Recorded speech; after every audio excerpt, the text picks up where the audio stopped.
समस्त योग एक ही कुंजी में भरोसा करता है और वो कुंजी है जाग जाना। जिस दिन जागने की कुंजी तुम्हारी नींद के ताले पर लग जाती, खुल गए द्वार। कबीर के इन वचनों में उसी कुंजी की चर्चा है, इन्हें समझो। मन रे जागत रहिए भाई, बड़ी गहरी नींद है, जागते जागते ही टूटेगी, निरंतर निरंतर अभ्यास करने से ही मिटेगी, लड़ते रहने से ही कटेगी। चेष्टा जारी रहे, कितनी ही छोटी हो तो भी एक दिन बूंद बूंद गिरकर ये चट्टान टूट जाएगी। रहीम ने कहा है, रस्सी आवत जात है, सिल पर पड़त निशान। रस्सी की ताकत क्या, लेकिन चलती रहती है कुएं पर, भरती रहती पानी को और मजबूत चट्टान पर निशान बन जाता है।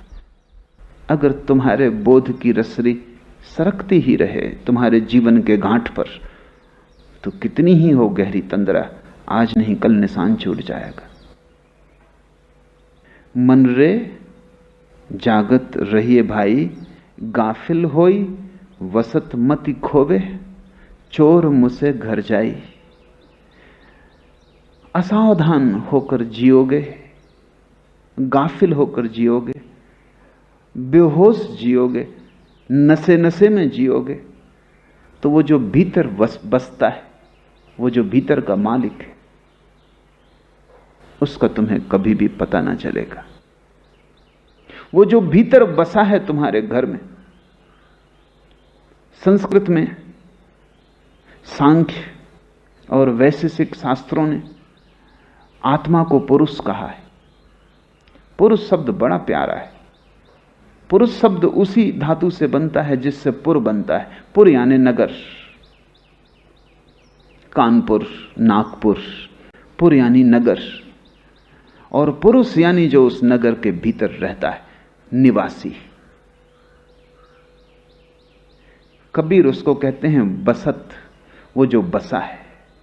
हम कहते हैं ना गांव को बस्ती, वो जो भीतर बसा है। गाफिल होई बसती मति खोवे, अगर बेहोश चले तो वो जो भीतर बसा है, उसकी जो प्रतिभा है, उसकी जो चमक है, जो आभा है, वो खो जाएगी।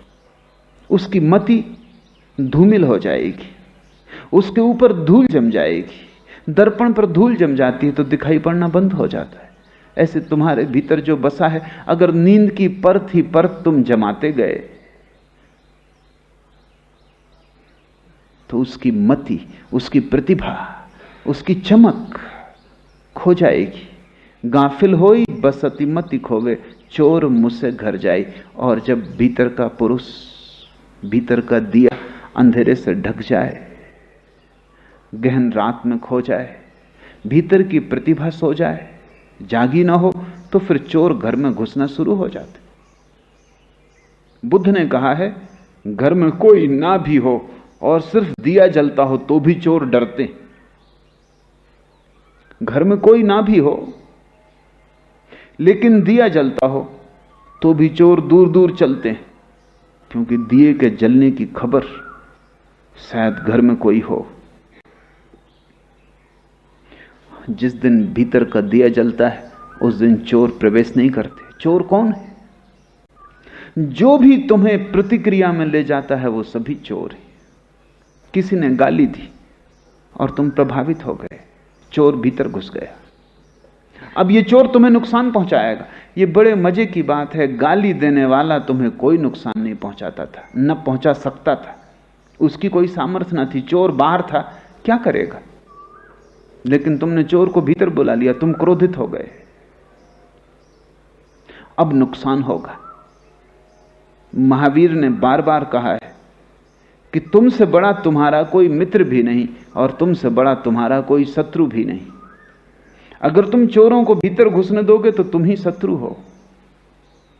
जिसने गाली दी वो शत्रु नहीं है, क्योंकि उसकी गाली तो बाहर पड़ी रह जाती अगर तुम अक्रोध में रहे आते। अब प्रभावित अगर तुम गुजर जाते तो उसकी गाली भीतर प्रवेश कैसे करती?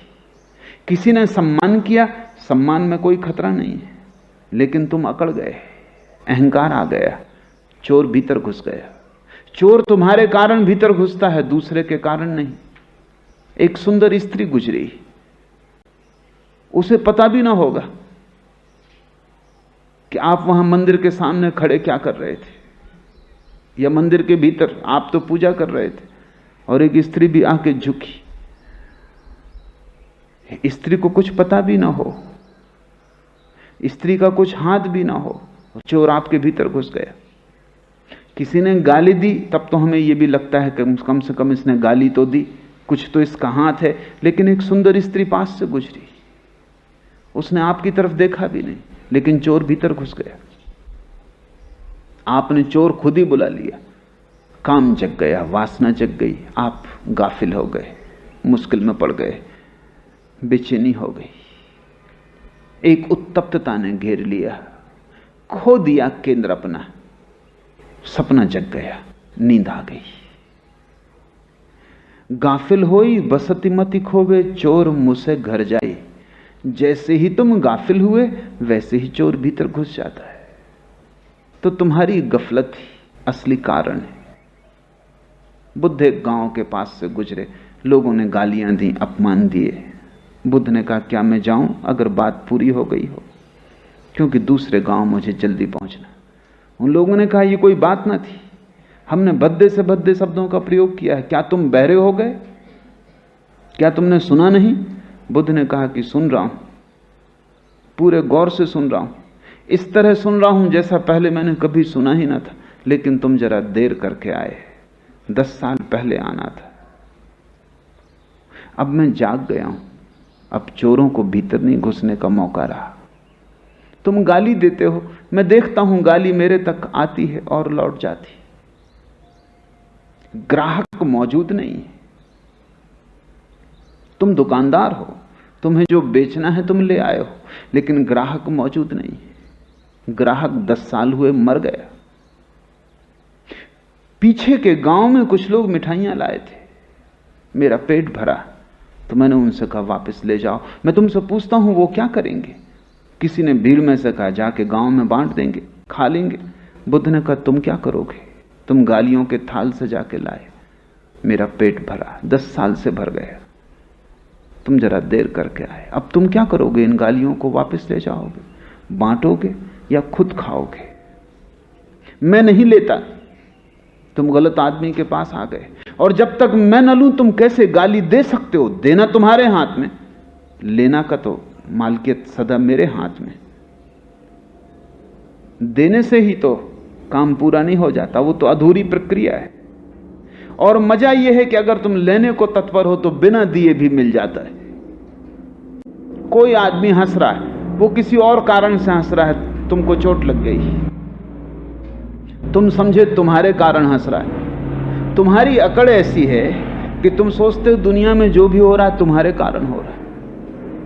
लोग हंस रहे हैं तो तुम्हारी वजह से हंस रहे हैं, लोग धीरे धीरे घुसपुस करके बातें कर रहे हैं तो तुम्हारी निंदा कर रहे हैं, अन्यथा घुसपुस करके क्यों बातें करेंगे? जैसे तुम केंद्र हो सारे संसार के, कि जो भी यहां हो रहा है वो तुम्हारी वजह से हो रहा है। फूल खिल रहे हैं तो तुम्हारे लिए, चांद तारे उग रहे हैं तो तुम्हारे लिए, गालियां आ रही तो तुम्हारे लिए, लोग हंस रहे हैं, मजाक कर रहे हैं तो तुम्हारे लिए। तुमने सारी दुनिया को अपने सिर पर उठा रखा है, जो तुम्हें नहीं दिया गया वो भी तुम ले लेते हो। होशपूर्ण व्यक्ति, बुद्ध जैसा व्यक्ति वही लेता है जो लेना है। तुम्हारे देने का सवाल नहीं, तुम्हारे ना देने का सवाल नहीं। बुद्ध मालिक है। गुलामी के दिन होते 10 साल पहले तो पता भी ना चलता और गालियां ले ली होती। गाफिल होई वसती मति खोबे, चोर मुझसे घर जाई। 60 चक्र की कनक कोठरी, बस्त भाव है सोई। कबीर कहते हैं ये भीतर का, कबीर का मनुष्य के अंतस्थल का विश्लेषण योग 6 चक्रों को मानता है, जिनके भीतर छिपी है तुम्हारी चेतना। ये 60 चक्र तुम्हारे इस शरीर के हिस्से नहीं है।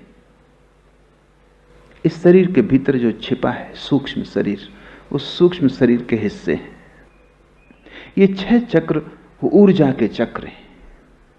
इन 6 चक्रों के कारण ही तुम ऊर्जावान हो। तुम्हें जो जीवन में शक्ति मालूम पड़ती है, उठते हो, बैठते हो, चलते हो, काम करते हो, थक जाते हो, फिर शक्ति वापस लौट आती, ये इन 6 चक्रों के, इन 6 डायनामास के द्वारा तुम्हारे भीतर ऊर्जा पैदा हो रही। जिससे डायनामा पैदा करता है विद्युत को, जिससे तुम पानी से विद्युत को पैदा होते देखे। पानी में विद्युत छिपी पड़ी है, लेकिन उसे निकालने के लिए यंत्र चाहिए। पानी में विद्युत का प्रगाढ़ रूप छिपा है, लेकिन यंत्र चाहिए जिनसे विद्युत बाहर आ जाए और उपयोग में आ जाए।